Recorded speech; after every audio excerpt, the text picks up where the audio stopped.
Hello, and I want to welcome all my listeners to the latest Denny Artachi podcast, where we also typically videotape these and put them on my channel, Denny Artachi Show. And before I get going, I want to thank all the listeners that I've been getting. I see in statistics I have listeners not just in America, but some in Europe and other places of the globe. So thank you for listening in. And today's topic is one that I've been asked to do. I did some workshops this week on Social Security. This is a topic that's very important. It could be paramount and monumental in any retirement plan. So I thought it was a good idea that I would put together a podcast and broadcast some things that you should know about Social Security. Now, one of the things that I'm grateful for is I've partnered up with the Society for Financial Awareness. They've been around about 30 years, and we do lectures and educational workshops to promote financial literacy. April's a big financial literacy month nationally, and I'm very grateful for that. So today, I'm going to talk about Social Security. But let's first get some of the perceptions out of the way for Social Security. And one of them is, you go to most workshops, they all have the same theme, and that is, wait till you're age 70, you'll get the biggest benefit, you'll pay the least amount of taxes, and oh, by the way, buy an annuity to bridge the gap and the difference. Mic drop. Well, that's good in theory, but so is in diet and exercise. We should eat fresh vegetables, fruits, stay away from carbohydrates, and limit our alcohol and fried food intake, and we'll have optimal health. Well, not everyone is made to wait till they're age 70 at Social Security. I know the other night I had a gentleman at my workshop. He's 62, and he stopped working. He's just getting income from dividends, and so he's actually a real good candidate for taking it at 62. I'm going to go into more details as we go along, the differences between taking it at 62 and all the way to age 70. A lot of it is not just how long you live, how much the benefit will be, although if you do plan it correctly, it could literally mean six figures in your pocket by both benefits and the taxes that you save. So I'm going to give you some details, hopefully. And as always, if you'd like a complimentary consultation, my office line is 561-537-5897. Again, the number 561-537-5897. I am located in beautiful Jupiter, Florida, but I do have clients in other states. It's not a problem. And I'm certified in Social Security claiming, and I use sophisticated software to show the optimal time. So the first thing that they tell you, of course, is wait till 70. And as I stated, that's true in theory, but not everyone's, made to do that. The other thing that people take early is they say, well, I don't know if it's going to be around. Well, that's true, but, the world's been coming to an end for the last 2,000 years. And, when changes come and go, we adapt. And I'm not a big conspiracy theorist. I typically plan for clients what we know now, and if things change, we adapt and make the changes. But let's talk about the trust fund. It is currently at $2 trillion. Last year, they paid about $1 trillion in claims. And the latest is if they change nothing, around 2033, they'll only have 75% funded going forward. Now, if you think people got mad at COVID, wait till you see the March on Washington if our leaders let Social Security go under. I'm sorry, this veteran has more belief in our country. We're not perfect, and our leaders, I think they'll figure it out. They may just make you wait longer for early and maybe change it at 70% to delay it. I can tell you that through the years, they have made changes to benefit beneficiaries. I mean, when it first came out in 1935, most people took it at 65 and they were gone by 70. That's just the way it was back then. We also had many more workers. I've seen different statistics for 24 workers for everyone collecting up to 28. Now that's more like 1 in 4. But keep in mind that it is still well funded. It is a government promise, and currently it's still in pretty good shape going forward. So the other thing that they've changed and made it, you used to be able to change your mind at any time if you made a mistake. They've limited it now to 1 year. So if you took it early and you run across someone like me and see the value of delaying it, you can, up to a year, change your mind. You have to pay back the monies that you've taken, but it may be worth it in the course of a 30-year retirement. There were a few changes they did to help the baby boomers. We used to be allowed to file and suspend and do deemed filing, which basically would allow us to take half of our spouses while we're letting ours collect and grow, because Social Security can grow 8% a year after full retirement age. And they stopped doing that. So anyone born after 1954, you no longer get to do that as well. So I believe that they will make changes accordingly. I do believe they will not become insolvent. And you just need to understand that changes come and go. But as far as Social Security comes and goes as well, get with a claiming strategist like myself who uses sophisticated software. But it all starts going on SSA.gov by getting a profile and finding out what your benefits are, which I'm going to go into detail. So getting some of the perceptions out of the way, let's talk about the basics of Social Security and how it originated. It was originally called Old Age Survivors and Disability Insurance. There are 4 components of it. You have your retirement benefits, survivor benefits, disability benefits, and lump sum death benefit. Now, the lump sum is still a whopping $255, which back in 1935 did the trick, not so much today. When it comes to disabilities, if you have a child or if you yourself were born disabled, you're in a category all by yourself. But for the purpose of this presentation, I want to talk about how most people qualify for disability. It typically takes 2 years upon filing a claim to get paid, and then you get Medicare along with it. So the Social Security Act, founded in 1935, does have trustees and directors overlooking it. It does require an annual trustee report to Congress. They talk about the status of the funds. You have the Secretaries of the Treasury, Labor, Health and Human Resources, the Commissioner of Social Security, plus 2 public representatives appointed by the presidents and confirmed by the Senate. So we do have a few people, along with obviously Congress and many leaders, looking at Social Security. Now, you may or may not know that according to Social Security statistics, just under 70 million collected last year, and of that, just under 6 million were newly collecting Social Security benefits. And of that, 55% were women, which women typically live longer than men. And the average age of disabled workers was 55. This can change, but this is what the average was last year. And again, about $1 trillion were paid in benefits, and the fund itself still has $2 trillion to it. Now, in order to be eligible for Social Security, you need to have 10 years of working experience, and typically you get the 10 years per quarter. It's only $1,160 per quarter that will allow you to qualify for Social Security. They also look at your work history for the amounts. They look at a rolling 35-year history to come up with the monthly benefit that you collect for Social Security.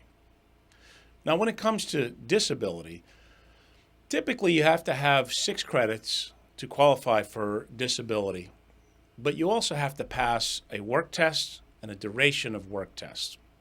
So typically when you're younger, there's less required, and as you get older, there's more required. So up to the age of 24, for example, you need to have worked 1.5 years, and within 3 years of your claiming, that has to be in place.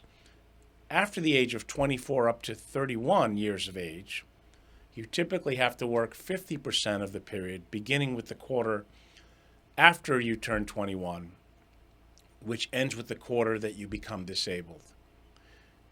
Beyond age 31, you will need to have worked 5 of the 10 years ending within the quarter of the disability period. Again, get with a professional. This whole presentation is meant to give you the guidelines so that you could do your own research and make your own educated decisions.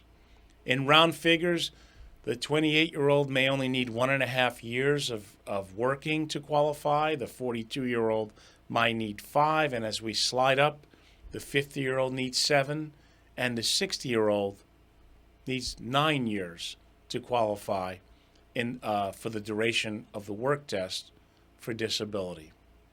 So I mentioned 10 years, and they take the average of 35 years to come up with the primary insurance amount, or your full retirement benefit. So how do they break that down? Well, the first $856, and I'm speaking monthly benefits, you'll get awarded 90% of that.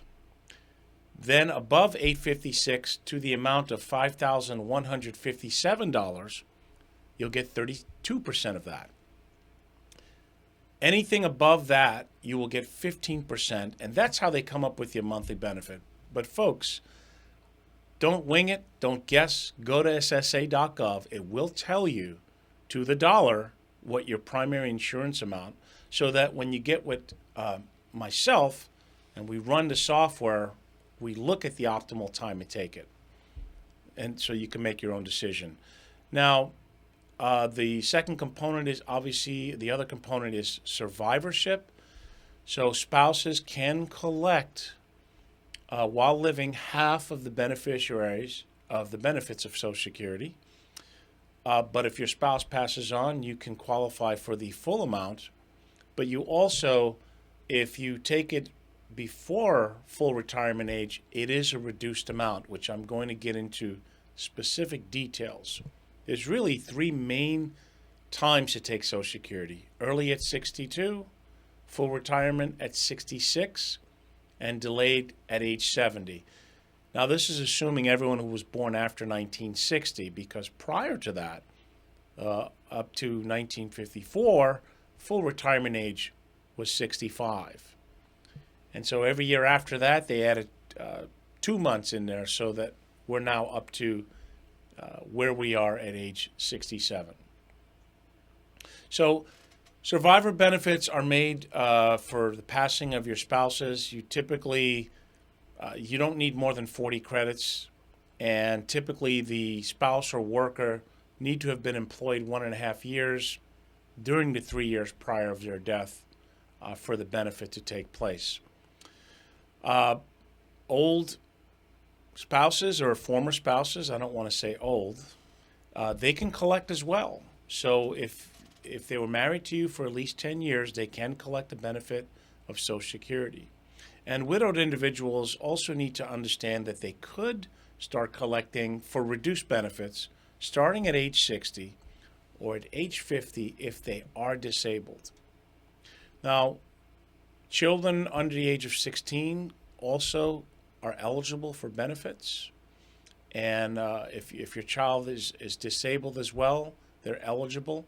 And if you also have parents that you've been taking care of, providing more than 50% support, they're also eligible to collect upon the passing of the breadwinner. So let's talk about the main ages here. You have early retirement, full retirement, and you have delayed retirement. So currently in the system, it's age 62. And if you do decide, because again, maybe you think you're not going to live that long, maybe you think, as I said, Social Security is not going to be there. If you do decide to take it at 62, you get 70% of the full retirement benefit.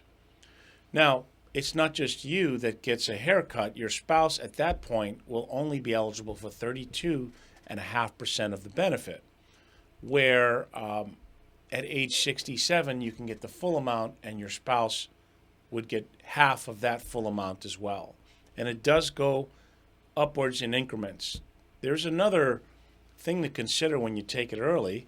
If you decide to continually work and you make more than $19,560, now your Social Security benefits are reduced by way of taxation.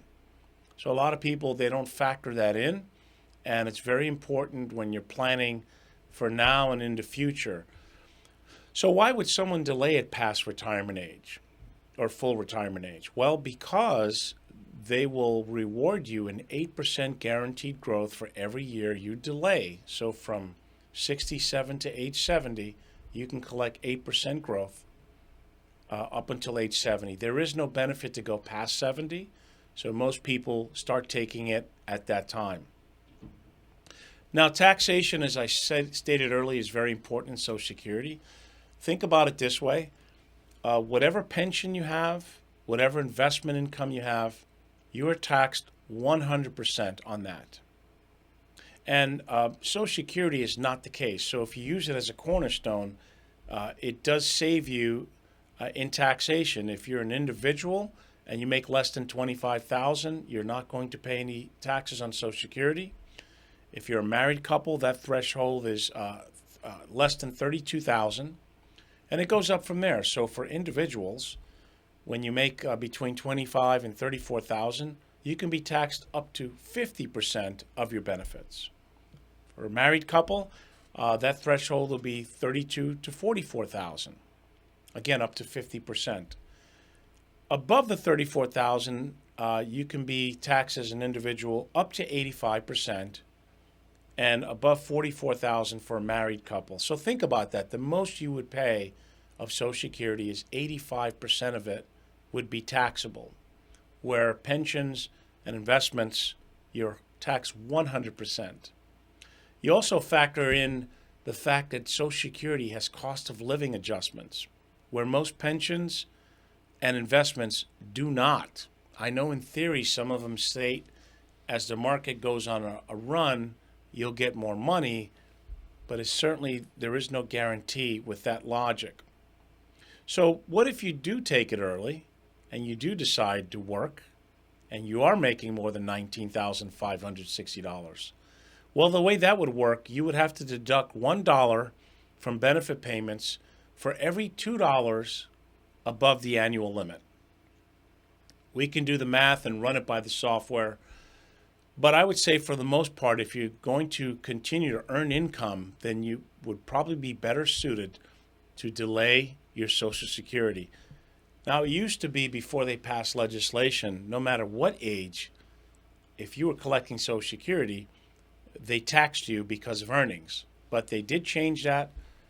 Once you reach full retirement age, you can make as much as you can, and it will not affect your benefit for Social Security.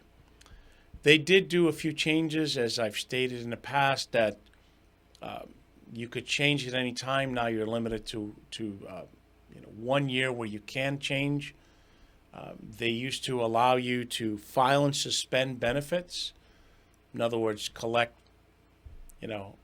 a small portion of your spouse's while you're letting yours delay and grow.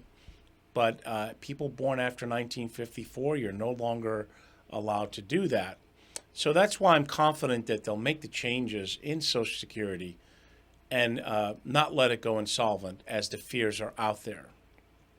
Let's face it, if you don't live that long, it doesn't matter much what you do. However, if you do make it to a 25, 30, or 35-year retirement, it's very important that you put together a plan on which account you should take it from first. Most conventional wisdom does the opposite.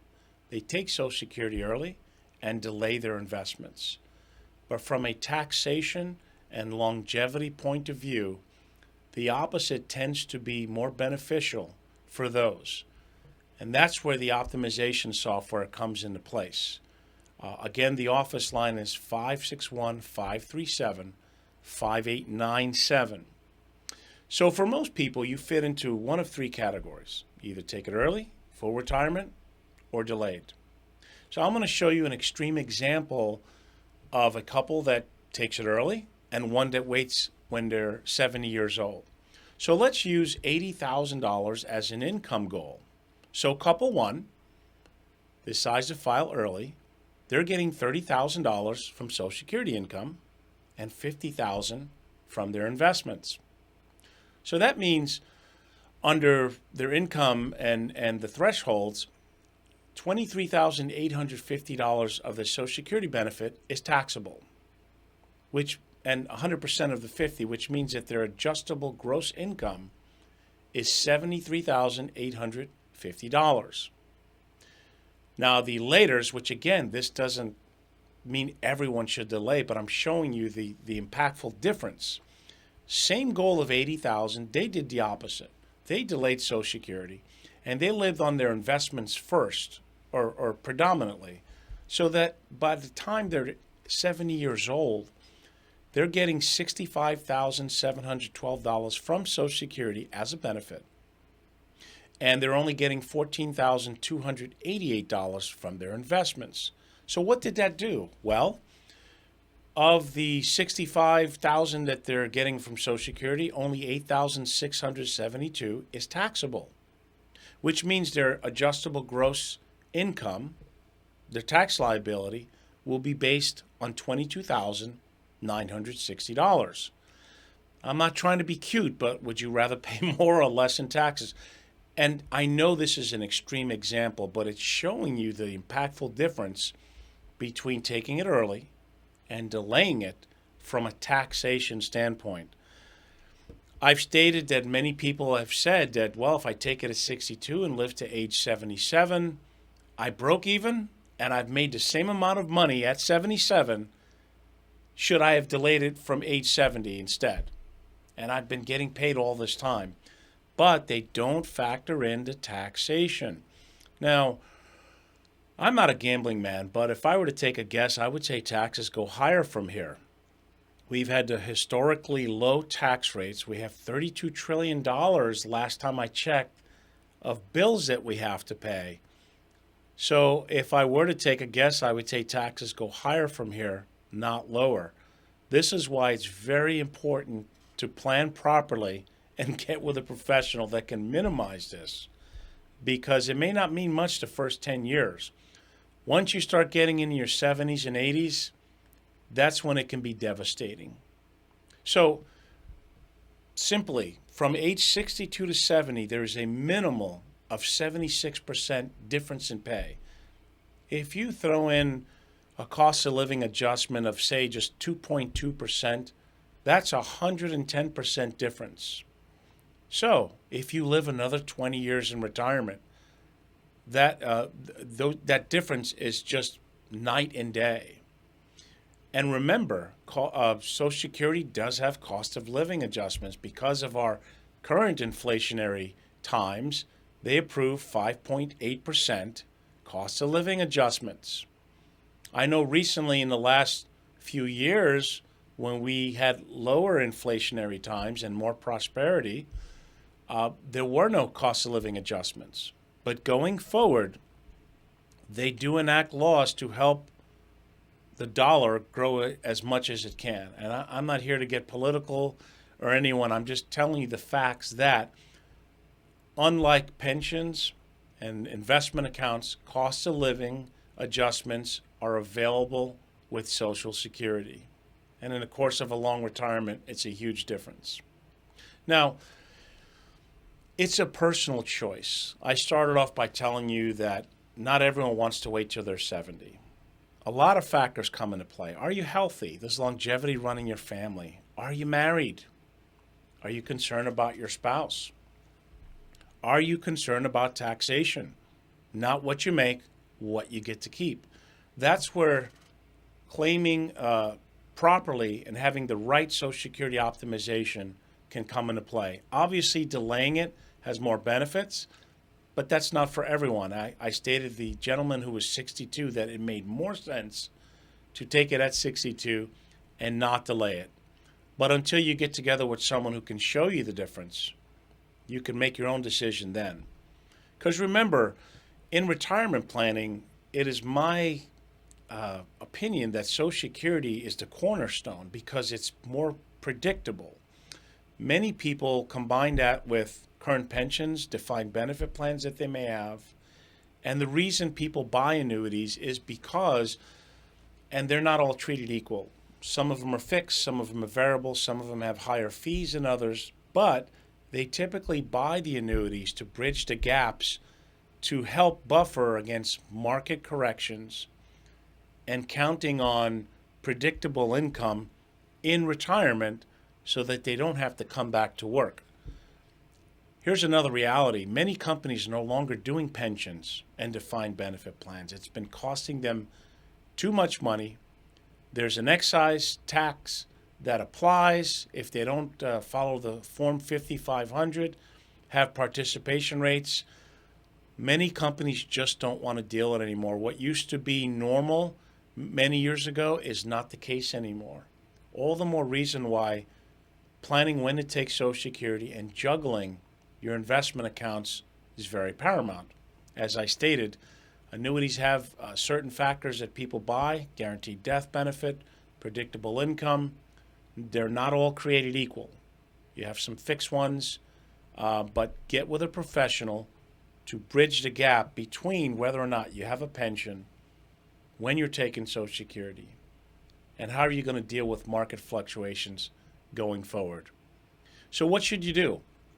Go to ssa.gov, get a profile.